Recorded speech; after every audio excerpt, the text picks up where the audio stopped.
So, having worked in the Czech Republic for more than 20 years, as you've just told me, and having the background in Scandinavia, what do you think is the biggest difference between the Czech Republic and the Nordic countries that you represent and that you know when it comes to gender pay gap and gender equality?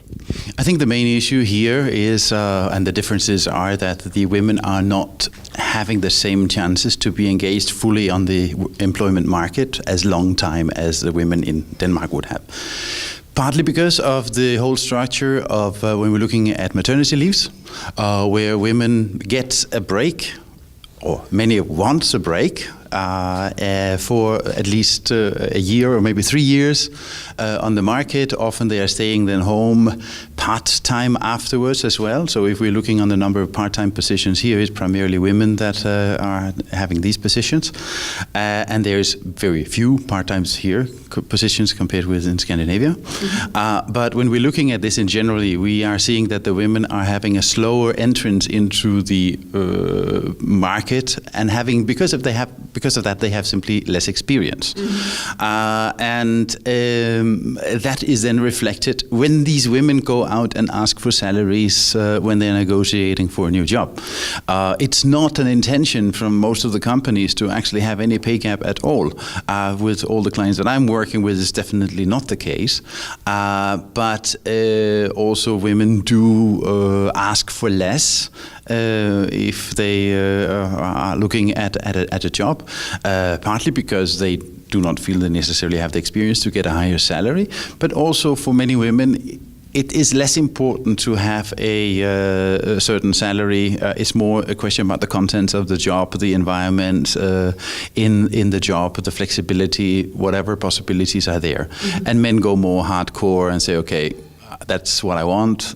Give me the money or I'll take another job. Yeah, or I'll choose somewhere else, yes, because the market is now offering whatever, you know? It is offering a lot. I think primarily what we have to work on there is to actually look at other things in the society that could help bringing that gap down. So that means giving a parental leave for men, making sure that there is an equal possibility to take care of the kids. We need to change around the whole attitude in the society. And I would say, even with many of the women that I'm talking to, I'm fighting very much for that there should be more men should be taking care of the kids at home. Mm-hmm. But with many of the female friends I have here, said, no way. I mean, we want to have our 3 years at home. So it's not that easy just to attack it in that sense. In fact, a lot of women need to change their attitude as well and give a little bit more space to the man. Mm-hmm.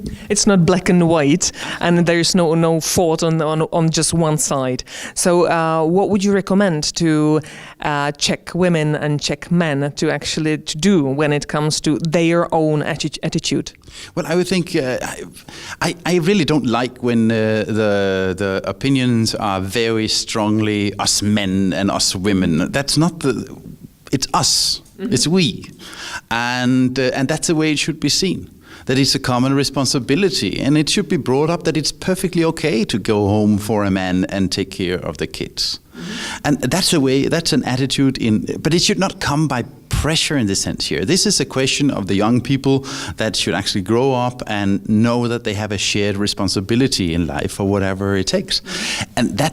You need to bring that up with the kids from the beginning, but please do not make it like a women's camp and a men's camp. And don't push all the men in one basket, because it is not all men here who behave like the stereotypical, very stereotypical, sitting in the pub and drinking beer with the friends while the women are cooking and taking care of the kids at home. That's not reality. So let's try to come in and talk about the common benefits and what we can do together in order to tackle this issue. But it needs to be brought up with a change of attitude more than and change of legislations as well. More than I think it's a pressure on the companies to actually do anything, because they most of them they do not want to have any pay gap.